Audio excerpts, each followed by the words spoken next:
Hello दोस्तों, नमस्कार दोस्तों। आप सभी का स्वागत है आपके अपने YouTube channel target government post में। यूपी बीएड 2023 की क्लासें आपकी स्टार्ट हो गई हैं। आज आपकी हिंदी की डेमो क्लास है, तो हिंदी की डेमो क्लास देखिए और ज्वाइन करिए। हिंदी के प्रश्न कैसे पूछे जाते हैं, टॉपिक वाइज आपकी क्लासें स्टार्ट हो गई हैं। मॉर्निंग में आपकी 11 बजे से क्लास रहती है, तो मॉर्निंग में जो 11 बजे वाली क्लास है, यहाँ पर आपको हिंदी के सभी टॉपिक की तैयारी करने को मिलेगी। तो हिंदी टॉपिक यहाँ से आपका पूरा कवर हो जाएगा, क्योंकि मैंने कराने स्टार्ट कर दिए हैं। क्लास आपकी 3 हो चुकी हैं, टॉपिक आपके स्टार्ट कर दिए हैं, टॉपिक वाइज आपकी क्लासें हो रही हैं। तो आज आपकी हिंदी की डेमो क्लास है, देखिएगा कैसे प्रश्न यूपी बीएड एंट्रेंस एग्जाम में पूछे जाते हैं। इसके बाद में जो अगली क्लास होती है 12 बजे से, 12 बजे वाली जो क्लास है, इसमें आपको रीजनिंग टॉपिक वाइज मिल रही है। रीजनिंग टॉपिक वाइज यहाँ से आपकी तैयार हो जाएगी, हिंदी टॉपिक वाइज तैयार हो जाएगी, और आपकी जीके की क्लासें भी शुरू करनी है। तो धीरे धीरे करके आपकी जो एक एक करके क्लासें स्टार्ट हो रही हैं। ठीक है, चलिए। तो यूपी बीएड हिंदी की लाइव डेमो क्लास है आपकी।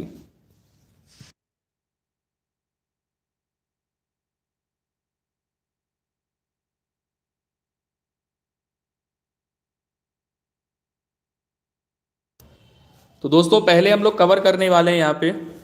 वॉइस क्लियर आ रही है? एक बार चेक कर लीजिए सभी लोग। गुड इवनिंग सभी प्यारे भाई बहनों को। वॉइस एक बार चेक कर लें सब लोग, वॉइस क्लियर आ रही है?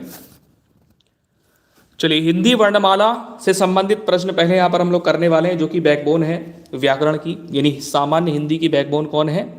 हिंदी वर्णमाला। तो वर्णमाला को अगर हम लोग यहाँ पर समझेंगे, एक दृष्टि में अगर देख लें, वर्णमाला की बात कर लेते हैं पहले, फिर उसके बाद क्वेश्चन लगाते हैं। दोस्तों, वर्णमाला की अगर बात करें तो वर्णों के व्यवस्थित समूह को ही क्या कहते हैं? वर्णमाला कहते हैं। और वर्णमाला में स्वर और व्यंजन होते हैं। स्वर होते हैं और व्यंजन होते हैं। अब यहाँ पर अगर बात की जाए स्वरों की, तो स्वरों के कितने भेद होते हैं? स्वर के 2 भेद होते हैं। हास्य स्वर होता है और दीर्घ स्वर होता है। हास्य स्वर होता है और दीर्घ स्वर होता है। ठीक है। व्यंजन की बात करेंगे तो व्यंजन के 5 भेद होते हैं। कौन कौन से 5 भेद होते हैं? पहला आपका होता है स्पर्श व्यंजन। पहला आपका होता है स्पर्श व्यंजन। दूसरा होता है अंतस्थ व्यंजन। दूसरा होता है अंतस्थ व्यंजन। तीसरा होता है ऊष्म व्यंजन। चौथा होता है आगत व्यंजन। और पांचवा होता है संयुक्त व्यंजन। एक नज़र में फटाफट से ये देख लेंगे, एक नज़र में फटाफट से ये देख लेंगे। भाई देखो, वर्णमाला में वर्णों की संख्या कितनी होती है? कमेंट करके बताइए सभी लोग। वर्णों की संख्या कितनी होती है? 52 होती है। वर्णमाला में वर्णों की संख्या कितनी होती है भाई? 52 होते हैं। सब लोग कमेंट करेंगे भाई। जिन वर्णों का उच्चारण बिना किसी अवरोध के तथा बिना किसी रुकावट के होता है, बिना किसी वर्ण की सहायता के होता है, उन्हें हम लोग क्या कहते हैं? स्वर। और स्वरों की संख्या वर्णमाला में कितनी होती है? 11। जिसमें से हास्य स्वर कितने होते हैं और दीर्घ स्वर कितने होते हैं? दीर्घ स्वरों की संख्या होती है 7। हास्य स्वरों की संख्या कितनी होती है? 4। ठीक है। टोटल स्वर कितने होते हैं? 11।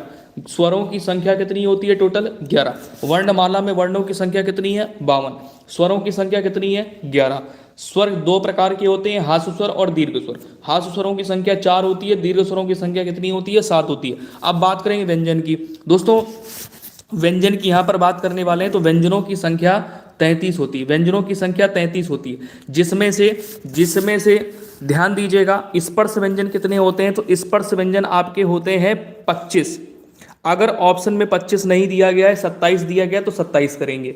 ठीक है। अंतस्थ व्यंजन कितने होते हैं? 4 होते हैं। ऊष्म व्यंजन कितने होते हैं? 4 होते हैं। आगत व्यंजन कितने होते हैं? 2 होते हैं। संयुक्त व्यंजन कितने होते हैं? 4 होते हैं। ध्यान रखेंगे सभी लोग ध्यान रखेंगे। वॉइस क्लियर आ रही है? किसी को कोई दिक्कत, समस्या, परेशानी तो कमेंट करके जरूर बताइए। ध्यान दीजिए, यहां पर वर्णमाला आपका एक ही वीडियो में पूरा कंप्लीट हो जाएगा, और कभी नहीं भूलेंगे, कभी नहीं भूलेंगे। ठीक है, कभी नहीं भूलेंगे।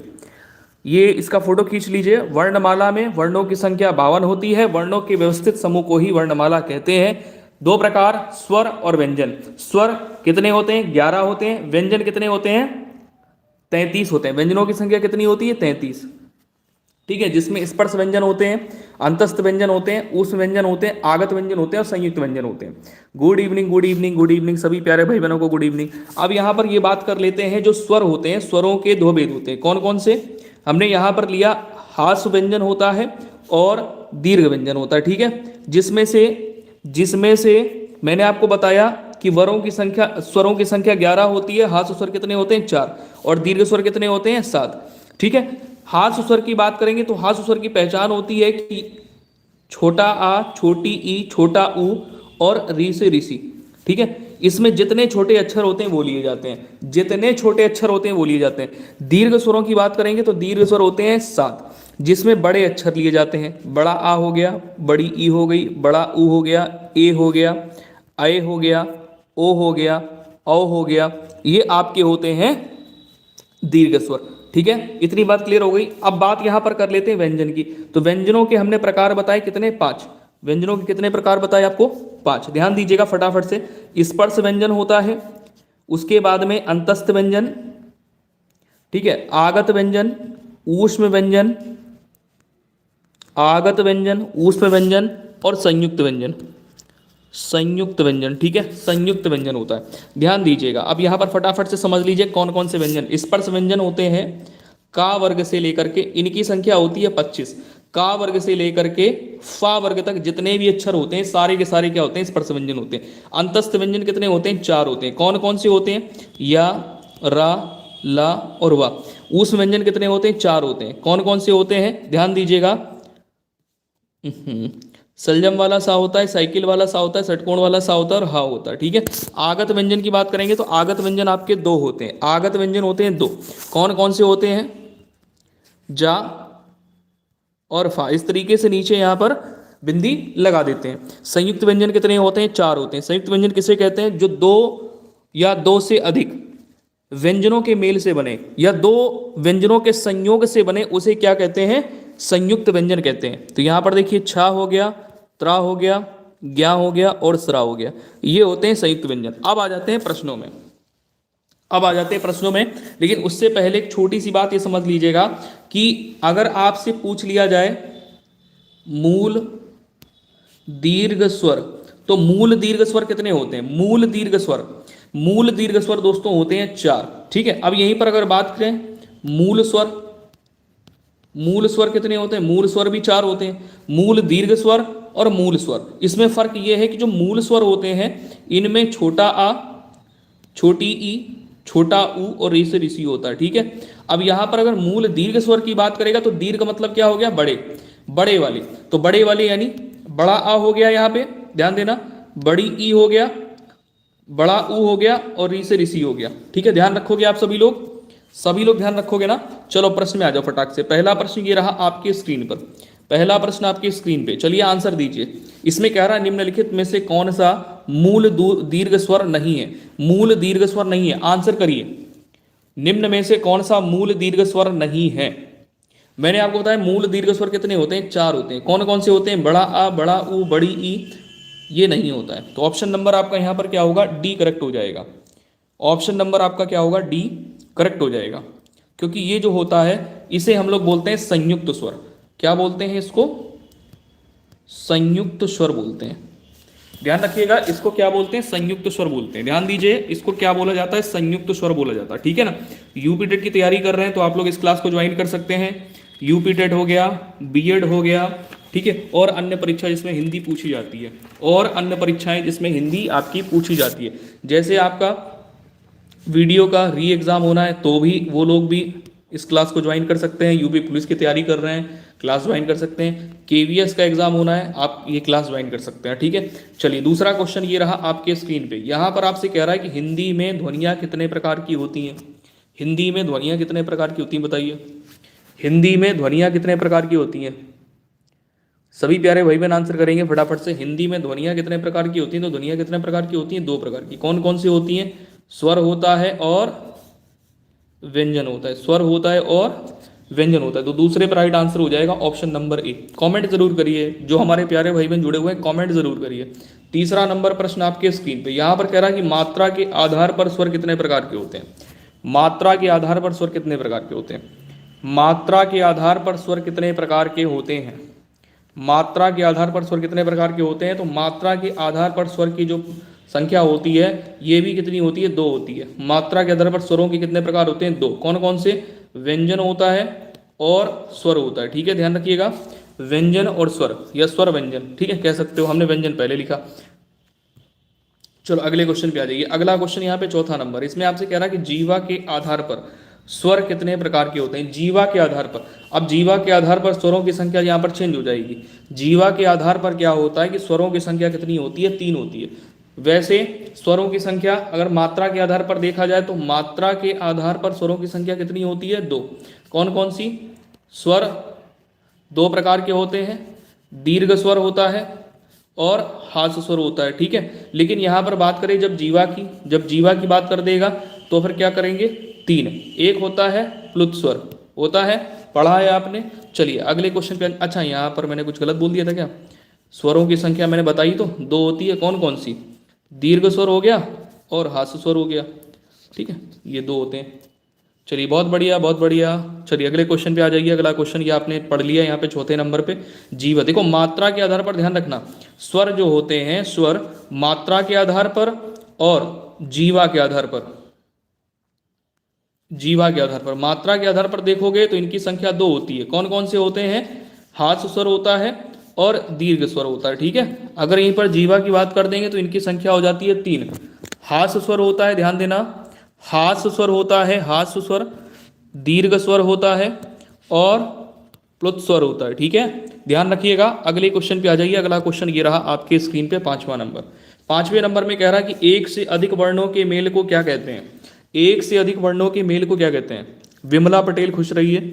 यहां पर आ जाइए। अगला क्वेश्चन है 5वां नंबर, एक से अधिक वर्णों के मेल को क्या कहते हैं। भैया एक से अधिक वर्णों के मेल को क्या कहा जाता है? जल्दी से आंसर करेंगे 5वें नंबर पे।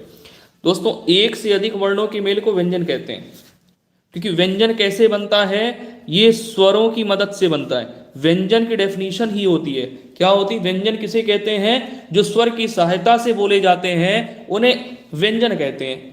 ऐसे वर्ण जो स्वर की सहायता से बोले जाएं उन्हें हम लोग क्या कहते हैं? व्यंजन कहते हैं। ऐसे वर्ण जो स्वर की सहायता से बोले जाएं उन्हें व्यंजन कहते हैं। आंसर जरूर करते रहिएगा। अगला क्वेश्चन ये रहा आपकी स्क्रीन पे, 6ठा नंबर। 6ठे नंबर में कह रहा छोटा ई बड़ा ई, ठीक है, और चा छा जा झा इया, मतलब चा वर्ग यहां पर पूरा ले लिया गया, चा वर्ग को ले लिया गया है। और यहां पर देखिए छोटा ई और बड़ा ई यानी स्वरों को भी ले लिया गया है। आपसे यहां पर पूछ रहा है कि आदि का उच्चारण किससे होता है, तो इनका जो उच्चारण है ना ये तालु से होता है। किससे होता है? तालु से। तो क्या करोगे? ताल्व से होता है, ठीक है, क्या करोगे यहां पे? ताल्व से होता है। और कंठ की बात करेंगे तो कंठ से किसका उच्चारण होता है? जो का वर्ग वाले वर्ण होते हैं सबका उच्चारण कंठ से होता है। मूर्धा की बात करेंगे तो जो टा वर्ग वाले होते हैं, जितने भी अक्षर टा वर्ग वाले होते हैं, जो वर्ण टा वर्ग वाले होते हैं, जो व्यंजन टा वर्ग वाले होते हैं, उन्हें क्या कहते हैं? मूर्धा से उच्चारित होने वाले वर्ण कहते हैं, ठीक है। ओष्ठ की बात करेंगे तो ओष्ठ, पा वर्ग वाले जितने भी वर्ण हैं, पा वर्ग वाले जितने वर्ण हैं उन सभी का उच्चारण कहां से होता है? ओष्ठ से होता है, ठीक है। अगले क्वेश्चन पे आ जाइए। अगला क्वेश्चन ये रहा 7वां नंबर आपकी स्क्रीन पे। 7वां नंबर प्रश्न आपके स्क्रीन पर, 7वां नंबर प्रश्न आपके स्क्रीन पे, जल्दी से करेंगे फटाफट से। यहां पर आपसे क्या कह रहा है? देखिए, जिनका उच्चारण स्वतंत्रता से होता है, जिनका उच्चारण स्वतंत्रता से होता है और जो व्यंजन के उच्चारण में सहायक होते हैं उसे कहते हैं।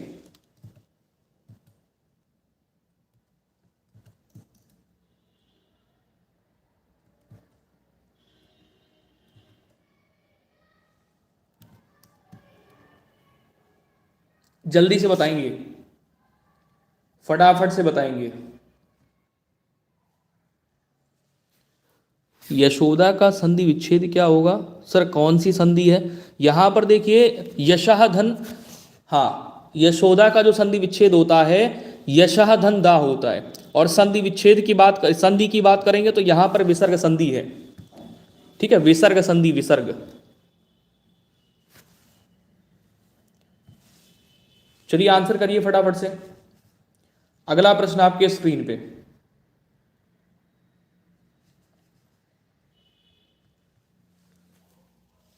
इसमें कह रहा है जिनका उच्चारण स्वतंत्रता से होता है, मैंने डेफिनेशन भी बताई थी, और जो व्यंजन के उच्चारण में सहायक होते हैं उसे क्या कहते हैं? व्यंजन के उच्चारण में जो सहायक होते हैं उन्हें क्या कहते हैं? स्वर कहते हैं। अभी डेफिनेशन बताई हुई थी आपको।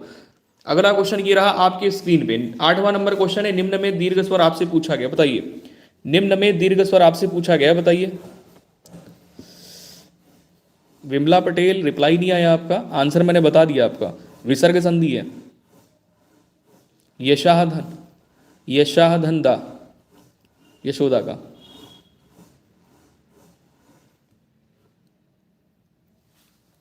इसमें आ जाएगी निम्न में से दीर्घ स्वर। दीर्घ स्वर आपसे पूछा गया, तो दीर्घ स्वर निम्न में से कौन सा है, जल्दी बताओ। तो मूल दीर्घ स्वर पूछा गया है, ठीक है ना। मूल दीर्घ स्वर निम्न में से क्या हो जाएगा, ऑप्शन नंबर बी। मूल दीर्घ स्वर निम्न में से क्या हो जाएगा, ऑप्शन नंबर बी हो जाएगा। मूल दीर्घ स्वर आपसे पूछा जा रहा है, 4 होते हैं मूल दीर्घ स्वर, ऑप्शन नंबर आपका बी करेक्ट हो जाएगा। अगले क्वेश्चन पे आ जाइए, 9वां नंबर क्वेश्चन आपके स्क्रीन पर है। 9वां नंबर क्वेश्चन आपके स्क्रीन पर है। निम्न में से अंतस्थ व्यंजन कौन सा है, बताओ। निम्न में से अंतस्थ व्यंजन कौन सा है। Shivangi good evening, good evening. Vimla answer दीजिए भाई।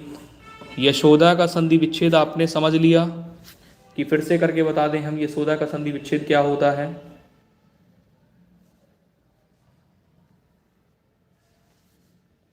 यशोदा का यशः धंधा, यशोदा, ठीक है, यशोदा बना है आपका, एक ये होता है,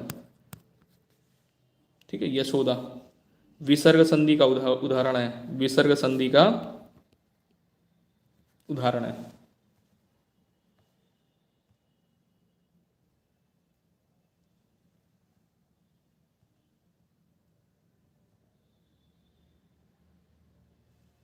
आ गया समझ में, कोई दिक्कत परेशानी समस्या और।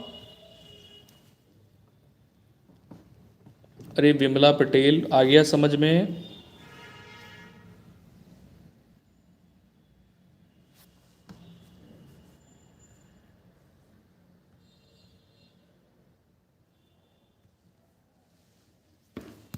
चलिए यहां पर देखिए 9वें नंबर में क्या कह रहा, अंतस्थ व्यंजन। अंतस्थ व्यंजन कितने होते हैं, 4 होते हैं। कौन कौन से, या, रा, ला और वा, ठीक है। तो यहां पर अंतस्थ व्यंजन आपको मिल गया, ऑप्शन नंबर सी करेक्ट हो गया। अगला क्वेश्चन ये रहा आपके स्क्रीन पर है 10वां नंबर। 10वें नंबर में आपसे ये कह रहा है कि निम्न में से अल्प प्राण व्यंजन कौन सा। देखो अल्प प्राण वाला क्या खेल है, अल्प प्राण वाला क्या खेल है। अल्प प्राण की बात आती है तो वहां पर ध्यान रखिए, अल्प मतलब क्या होता है, कम, ठीक है, यह कम कह सकते हैं या अल्प कह सकते हैं। अल्प का मतलब ही होता है कम, प्राण मतलब होता है वायु। अब ऐसे उच्चारण जिनका उच्चारण करते समय, ऐसे वर्ण जिनका उच्चारण करते समय मुख से कम वायु निकलती है, उन्हें क्या कहते हैं, अल्प प्राण वर्ण कहते हैं। और प्रत्येक वर्ग में ये पहले, तीसरे और 5वें स्थान पे आते हैं, उन्हें अल्प प्राण कहते हैं। और खा तो दूसरे स्थान पे आता है, ये तो होगा ही नहीं, ठीक है। गा आपका चौथे स्थान पे आता है, ये होगा नहीं, ठीक है। अब यहां पर देखिए ध्यान दीजिए, ठा भी नहीं होगा क्योंकि दूसरे स्थान पे आता है, तो गा राइट आंसर हो जाएगा क्योंकि ये तीसरे स्थान पे आता है। गा राइट आंसर हो जाएगा आपका। नेक्स्ट क्वेश्चन आ जाइए 11वां नंबर। निम्न में से आपको घोष बोला जाए या फिर सघोष बोला जाए, बात एक ही है। घोष बोला जाए या सघोष बोला जाए, इसमें क्या रहा, निम्न में से घोष वर्ण कौन सा है बताइए। 11वें नंबर पे राइट आंसर क्या है, निम्न में से घोष वर्ण कौन सा है। तो आप यहां पर सही आंसर क्या करोगे, जा, क्योंकि घोष वर्णों की जो संख्या रखी गई है वो प्रत्येक वर्ग में तीसरे, चौथे और 5वें स्थान पे आने वाले वर्ण,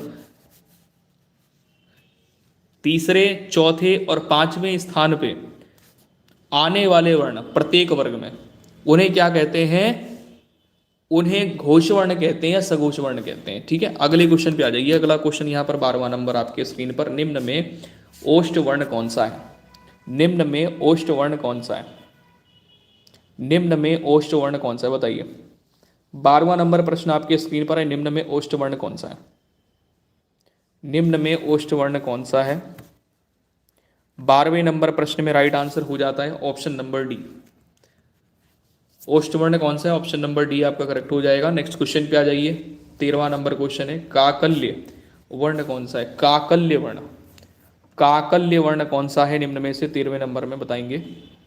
दोस्तों काकल्य जो वर्ण होता है, काकल्य ध्वनि कह सकते हैं, तो ऑप्शन नंबर आपका सी यहाँ पर करेक्ट होगा। काकल्य वर्ण कौन सा है, ऑप्शन नंबर सी करेक्ट हो जाएगा यहाँ पे। अगला क्वेश्चन ये रहा आपके स्क्रीन पर, चौथा नंबर।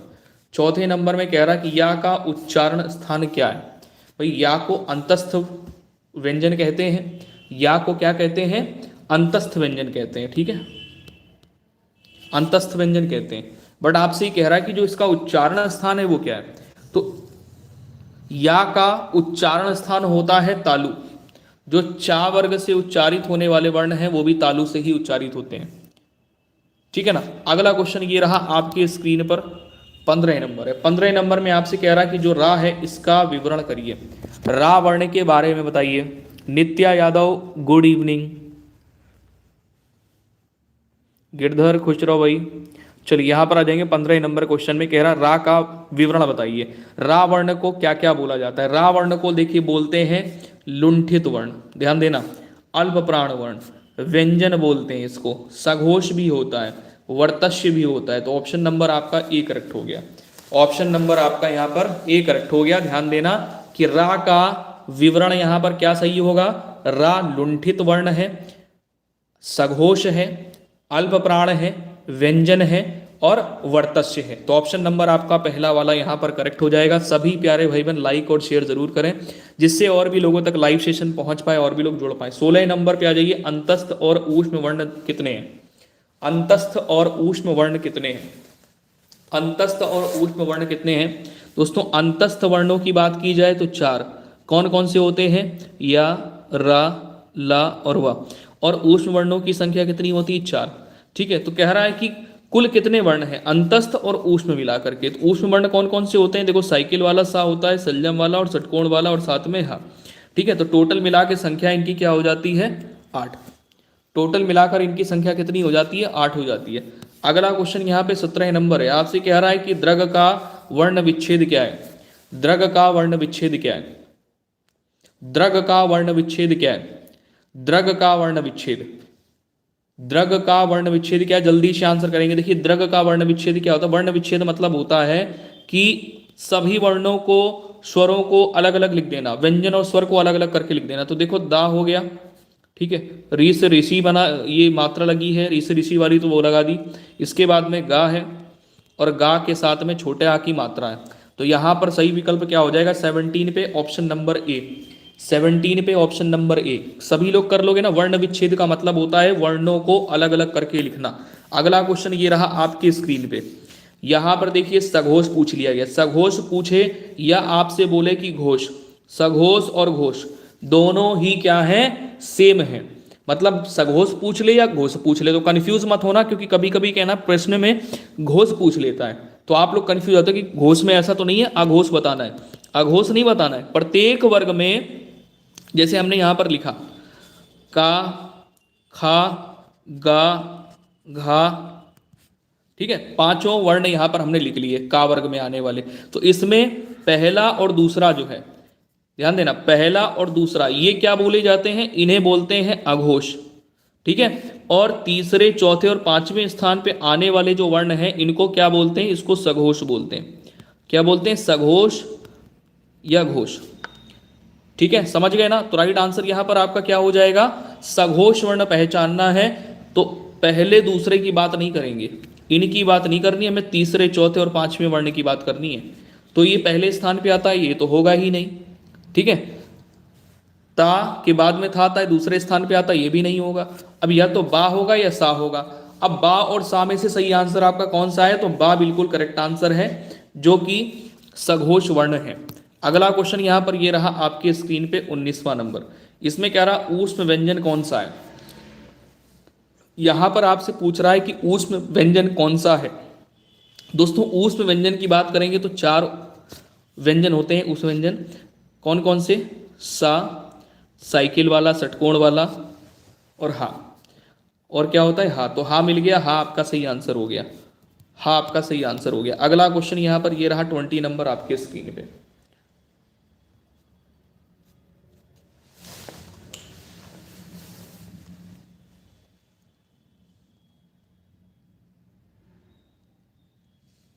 आप लोग आंसर करिए। सिस्टम बंद हो गया है ना तो उसको ऑन कर लें, आई थिंक बैटरी का इशू हो गया लग रहा।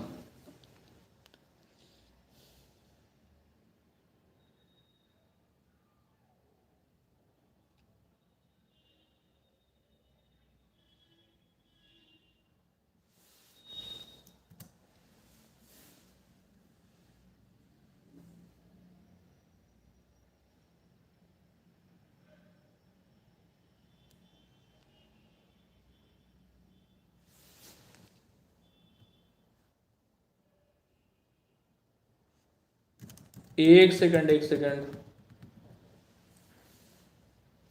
चलिए रुद्र रुद्र जय हिंद जय हिंद जय हिंद। चलो आ जाओ भाई, उद्यान का शुद्ध वर्ण विच्छेद पूछा गया, तो वर्ण विच्छेद यहां पर क्या करोगे, तो देखो उ हो जाएगा, ठीक है, उसके बाद में दा हो जाएगा, ठीक है, उसके बाद में या हो जाएगा, फिर बड़ा की मात्रा लगी है, बड़ा की मात्रा लगा दिया, ठीक है, फिर ना है, फिर इसके बाद में छोटा की मात्रा लगाओगे। अब देखो मैच कर लो कौन सा वाला विकल्प सही हो रहा है आपका। 20 नंबर पे राइट आंसर सी कर लेंगे, बिल्कुल करेक्ट हो रहा है, ठीक है, बिल्कुल करेक्ट हो रहा है, ऑप्शन नंबर सी बिल्कुल करेक्ट है यहाँ पे। नेक्स्ट क्वेश्चन पे आ जाइए, अगला क्वेश्चन ये रहा आपकी स्क्रीन पर 21 नंबर। 21 नंबर प्रश्न में आपसे कह रहा निम्नलिखित में से कौन है जो कि टा वर्ग में नहीं आता। अब टा वर्ग के सभी वर्ण पता है अगर आपको, तो चट से आंसर निकाल लोगे कि जो धा है ये आपके टा वर्ग में नहीं आता है। धा से जो धनुष है, धा से धनुष, ये आपके ता वर्ग में आता है, ता वर्ग में आता है, ठीक है ना। अगला क्वेश्चन ये रहा आपके स्क्रीन पर 22 नंबर। इसमें कह रहा कि हिंदी भाषा की कुल वर्ण लिपियां हैं, हिंदी भाषा की कुल वर्ण लिपियां हैं। चलो बताओ हिंदी भाषा की कुल वर्ण लिपियां कितनी है, जल्दी से आंसर करेंगे। 22 नंबर पे सही आंसर हो जाएगा 52, 52, ठीक है, जिसमें स्वर भी है और व्यंजन भी है, ठीक है ना। 22 नंबर पे राइट आंसर क्या हो जाएगा, सी 52, 52। अगला क्वेश्चन यहाँ पर 23 नंबर है, जिनकी ध्वनि केवल मुख से निकलती है वे कहलाते हैं। अब देखो ये प्रश्न कितना अच्छा है, कह रहा जिनकी ध्वनि केवल मुख से निकलती है, ना नाक है, नाक की बात नहीं कर रहा है, केवल यहां पर कह रहा केवल मुख से निकलती है। तो वृत्तास्वर है, वृत्ताकार स्वर है, संवृत्त स्वर है, अनुनासिक स्वर है और निरानुनासिक स्वर है। तो 23 नंबर पे सही आंसर क्या हो जाएगा, देखो अनुनासिक स्वर जो है इनको बोलने में नाक से भी ध्वनि निकलती है, ठीक है, तो ऑप्शन नंबर यहां पर क्या होना चाहिए, डी, मतलब निरानुनासिक स्वर जो होते हैं इनके उच्चारण में केवल मुख से ही ध्वनि निकलती है। और अनुनासिक में क्या होता है, जैसे हमने अनुनासिक में बोला ना, ना बोला तो मुख से भी, मुख के साथ साथ नाक से भी ध्वनि निकलती है, ठीक है ना। अगला क्वेश्चन ये रहा आपके स्क्रीन पे 24 नंबर। 24 नंबर में आपसे कह रहा है कि अर्ध विवृत स्वर कौन सा है, अर्ध विवृत स्वर कौन सा है, अर्ध विवृत स्वर, जल्दी से बताओ भाई, अर्ध विवृत स्वर कौन सा है निम्न में से। अर्ध विवृत स्वर कितने होते हैं, पहली बात तो ये कि अर्ध विवृत स्वर 4 होते हैं।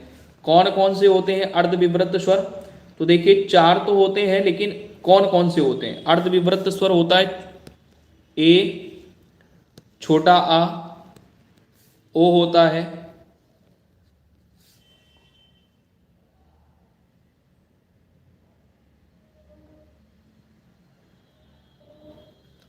ठीक है, तो इस तरीके से 4 होते हैं अर्धवृत्त स्वर। तो आपको जो यहां पर आंसर दिख रहा है वो सही हो जाएगा, सही आंसर ऑप्शन नंबर डी यहां पर हो जाएगा ये।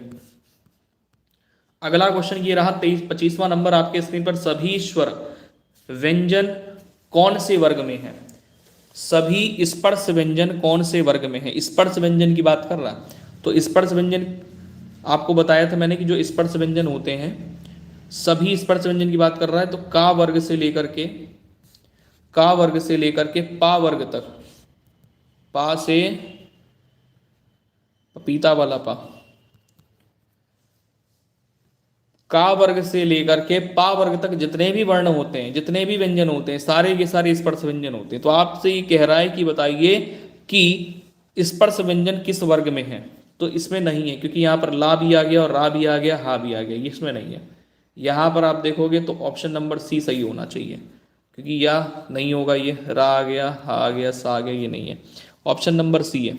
नेक्स्ट क्वेश्चन आ जाइए, अगला क्वेश्चन ये रहा आपके स्क्रीन पर 26 नंबर। 26 नंबर प्रश्न में कह रहा है कि सभी महाप्राण वर्णों वाला वर्ग कौन सा है, सभी महाप्राण वर्णों वाला वर्ग कौन सा है।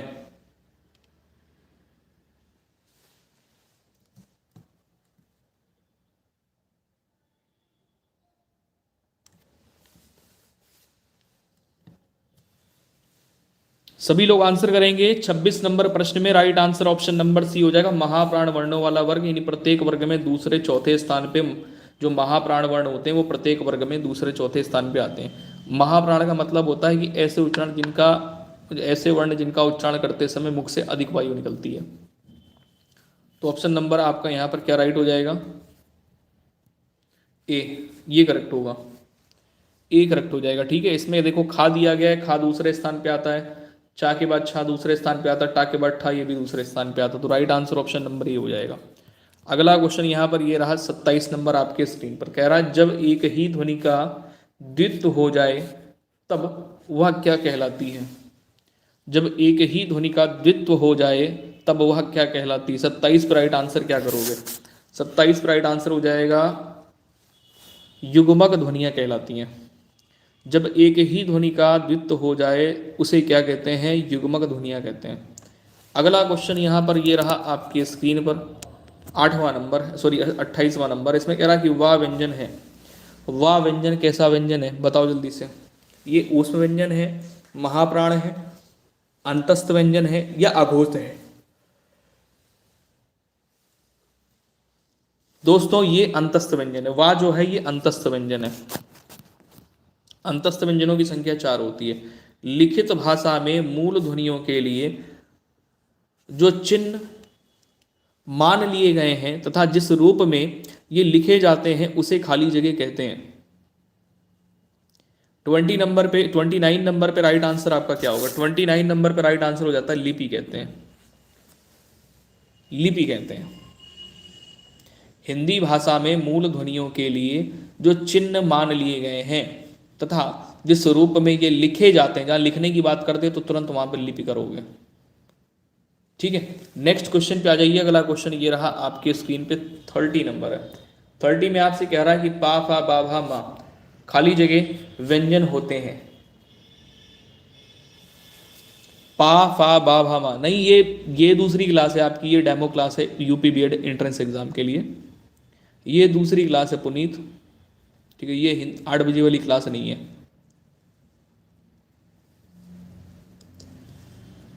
30 नंबर पे right answer option number B कर लेंगे। देखिए जो पा वर्ग वाले जितने भी वर्ण हैं सबका उच्चारण कहाँ से होता है, ओष्ठ से होता है। तो सही आंसर यहाँ पर क्या हो जाएगा, ऑप्शन नंबर बी। अगला क्वेश्चन ये रहा आपके स्क्रीन पर है 31 नंबर। 31 नंबर में कह रहा है कि दो व्यंजन जब एक साथ मिलते हैं जो क्या कहलाते हैं।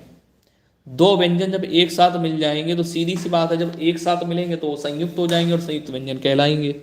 जब दो व्यंजन एक साथ मिलते हैं तो उन्हें हम क्या कहेंगे, संयुक्त व्यंजन कहेंगे।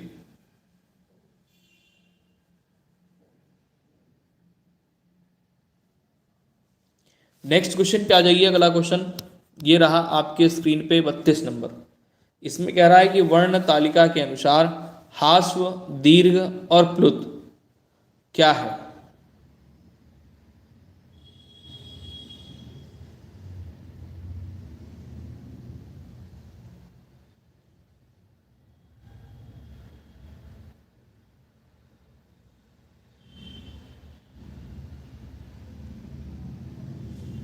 बत्तीस नंबर पे सही आंसर बताइए जल्दी से। ऑप्शन नंबर ए करेक्ट हो जाएगा, स्वर। क्योंकि देखिए हास्व, दीर्घ और प्लुत ये क्या है, ये जीवा के आधार पर स्वर के 3 भेद होते हैं। जीवा के आधार पर, मात्रा के आधार पर 2 होते हैं। 33 नंबर पे आ जाइए। स्पर्श व्यंजन, कंठ ध्वनि, अघोष और महाप्राण ध्वनि कौन सी है। 4 विकल्पों में से, 4 विकल्पों में से आपसे ये कह रहा है कि स्पर्श व्यंजन, स्पर्श व्यंजन जो होते हैं वो का सभी हैं। ये भी स्पर्श व्यंजन है, ये भी है, ये भी, क्योंकि का वर्ग से लेकर के पा वर्ग तक सभी स्पर्श व्यंजन होते हैं। कंठ की बात करेंगे तो जो का वर्ग वाले होते हैं वो सारे के सारे कंठ होते हैं। अघोष की बात करेंगे तो पहले और दूसरे स्थान पे आने वाले, तो पहला यहाँ पर हमें मिल गया कॉमन। लेकिन बात यह है कि महाप्राण तो दूसरे चौथे स्थान पे, तो दूसरा वाला कॉमन मिल गया। ऑप्शन नंबर आपका सी करेक्ट होगा। नेक्स्ट क्वेश्चन पे आ जाइए। अगला क्वेश्चन यहाँ पर ये रहा 34 नंबर। इसमें दंत्योष्ठ कौन सी है। निम्न में से दंत्योष्ठ ध्वनि कौन सी है।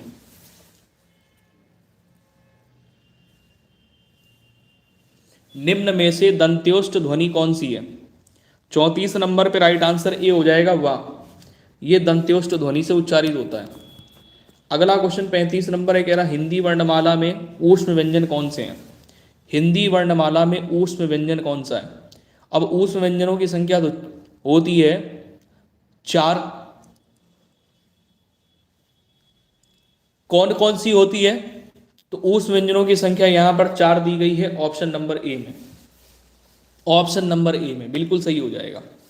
अगला क्वेश्चन ये रहा, आपके स्क्रीन पर है 36 नंबर। इसमें कह रहा है हिंदी के जिन वर्णों का उच्चारण, हिंदी के जिन वर्णों का उच्चारण करते समय केवल श्वास का प्रयोग किया जाए,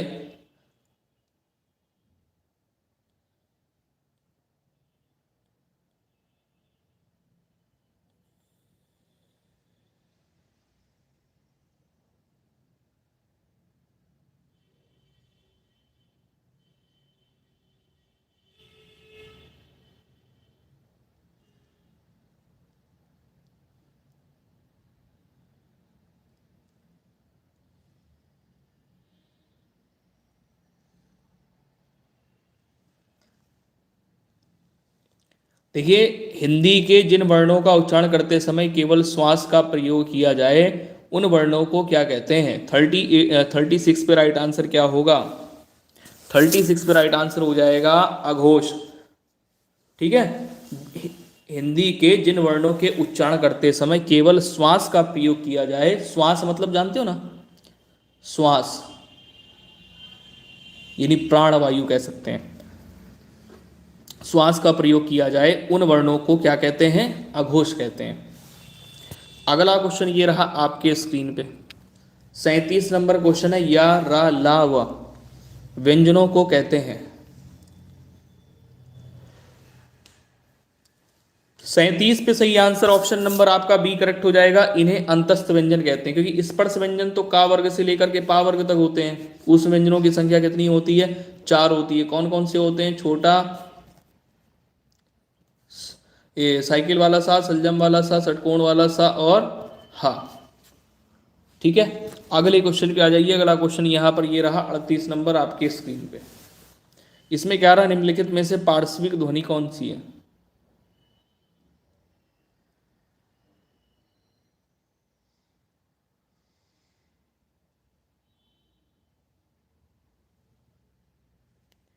अड़तीस पे राइट आंसर जल्दी से करेंगे। पार्श्विक ध्वनि पूछा गया है 38 नंबर में। पार्श्विक ध्वनि यहां पर क्या हो जाएगी, ला, ला से लट्टू वाला ला। अगला क्वेश्चन ये रहा आपकी स्क्रीन पर 39 नंबर। इसमें आपसे कह रहा है निम्नलिखित में से कौन सा अंतस्थ व्यंजन है, निम्नलिखित में से कौन सा अंतस्थ व्यंजन है।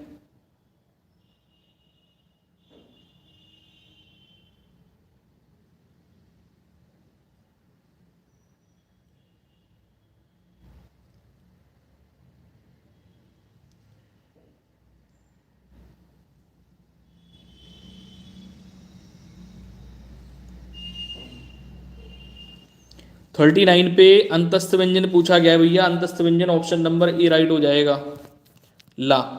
अगला क्वेश्चन 40 नंबर। इसमें कह रहा है निम्नलिखित में से कौन सा स्वर है जो कि कंठ तालव्य है। तो ऑप्शन में यहाँ पर दिया गया है बड़ी ई और ये ओ है, बाकी ये तो दिख रहा होगा बड़ा आ और ए। चलिए सभी लोग आंसर करेंगे, सभी प्यारे भाई बहन फटाफट से। पूछा गया है कंठ तालव्य वर्ण कौन सा है। 40 नंबर पे स्वर पूछा गया है ना, 40 नंबर पे राइट आंसर क्या होगा, ऑप्शन नंबर डी करेक्ट हो जाएगा, ए और ए। अगला क्वेश्चन ये रहा आपके स्क्रीन पर 41 नंबर क्वेश्चन है। यहाँ पर आपसे कह रहा है कि टा वर्ग उच्चारण की दृष्टि से किस प्रकार की ध्वनि है। टा वर्ग जो है ना ये मूर्धा से उच्चारित होता है, तो ऑप्शन नंबर सी करेक्ट हो जाएगा, मूर्धन्य।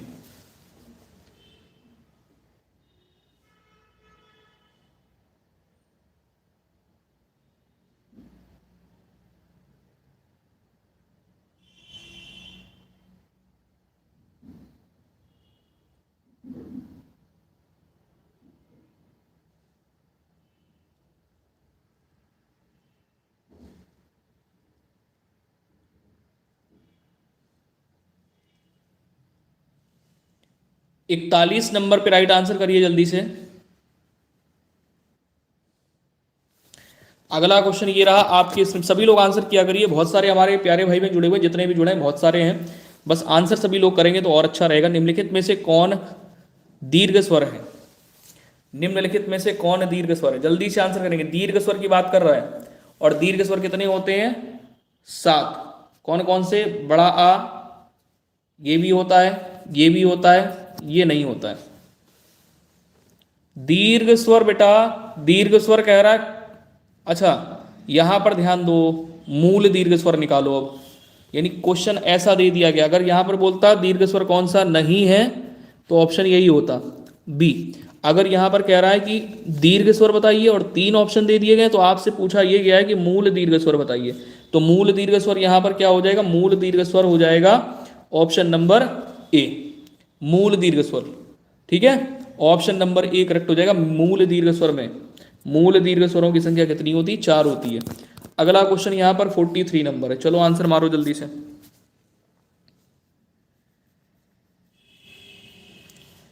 अनुस्वर किसका कार्य करता है? 43 पे राइट आंसर सी कर लेंगे, पंचम वर्ण। क्या है? पंचम वर्ण का कार्य करता है। अगला क्वेश्चन ये रहा आपके स्क्रीन पे, 44 नंबर है, निम्नलिखित में से कौन सा संयुक्त स्वर नहीं है? निम्नलिखित में से कौन सा संयुक्त स्वर नहीं है?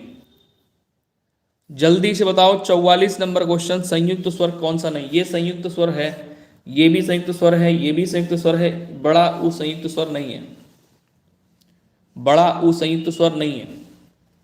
बहुत सारे हमारे प्यारे भाई बहन जुड़े हुए हैं, कहना चाहेंगे सेशन को लाइक शेयर जरूर करें जिससे कि और भी लोगों तक लाइव सेशन पहुंच सके और भी लोग जुड़ पाए।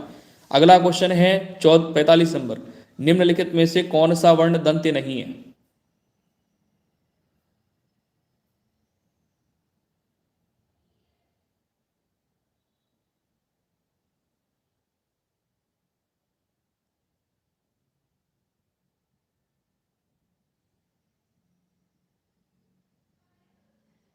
पैंतालीस नंबर पे आंसर करिए जल्दी से, तो डी आंसर राइट हो जाएगा, जो कि दंत्य नहीं है। क्योंकि दंत्य वर्ण जो होते हैं वो का वर्ग वाले होते हैं, सॉरी का कह रहे हैं, ता वर्ग, ता वर्ग वाले दंत से उच्चारित होते हैं, और ये या जो है ये अंतस्थ वर्ण है। अगला क्वेश्चन ये रहा आपके स्क्रीन पे, 46 नंबर। 46 नंबर क्वेश्चन है, हिंदी स्वरों का वर्गीकरण जब जीव के भाग के आधार पर किया जाता है तो निम्नलिखित में से कौन सा भेद इसके अंतर्गत नहीं आएगा?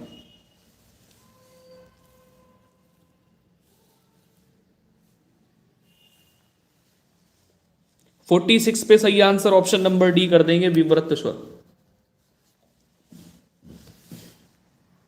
विवृत स्वर हो जाएगा। अगला प्रश्न ये रहा आपके स्क्रीन पे, 47 नंबर है, इसमें कह रहा है निम्नलिखित में से कंठ ध्वनियां कौन सी हैं? निम्नलिखित में से कंठ ध्वनियां कौन सी हैं?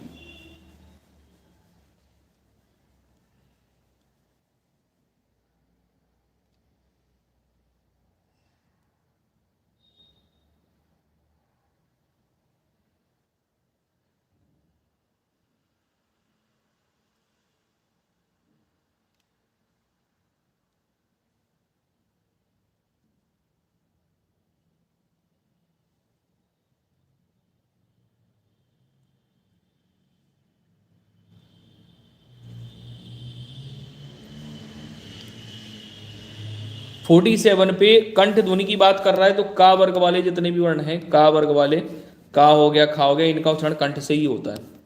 अगला क्वेश्चन 48 नंबर है, यहां पर आपसे कह रहा है निम्नलिखित में से बताइए उच्चारण स्थान के आधार पर मूर्धन्य व्यंजन कौन सा है? उच्चारण स्थान के आधार पर मूर्धन्य व्यंजन कौन सा है? 50 क्वेश्चन कराएंगे, इसके बाद में अगली क्लास आपकी 7:30 बजे वाली स्टार्ट होगी, 7:30 बजे वाली, जो कि सी टेट के लिए है, यूपी टेट के लिए है।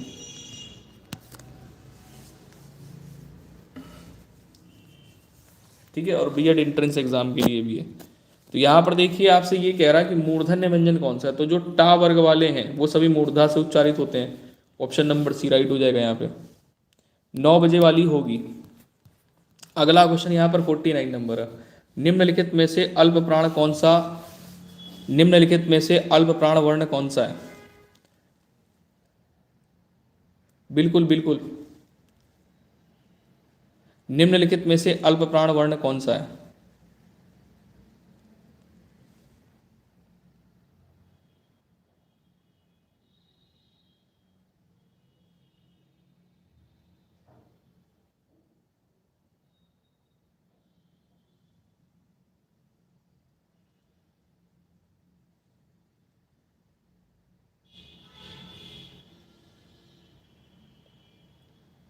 49 में जिनका जिनका आंसर आ रहा है, देखिए अल्प प्राण मैंने अभी बताया वो था जिनका उच्चारण करते समय मुख से कम वायु निकलती है, यानी पहले, तीसरे और पांचवें स्थान पे आते हैं ये। तो ये पहले स्थान पे हो गया और ये तीसरे स्थान पे हो गया। तो सही विकल्प क्या हो गया? ऑप्शन नंबर आपका ये राइट हो गया, बी। ठीक है, अगला क्वेश्चन, आखिरी क्वेश्चन ये रहा आपके स्क्रीन पर, 50 नंबर है। 50 नंबर में कह रहा है निम्नलिखित शब्दों में से नवीन विकसित ध्वनियां कौन सी हैं? निम्नलिखित शब्दों में से नवीन विकसित ध्वनियां कौन सी हैं? 50 नंबर पे।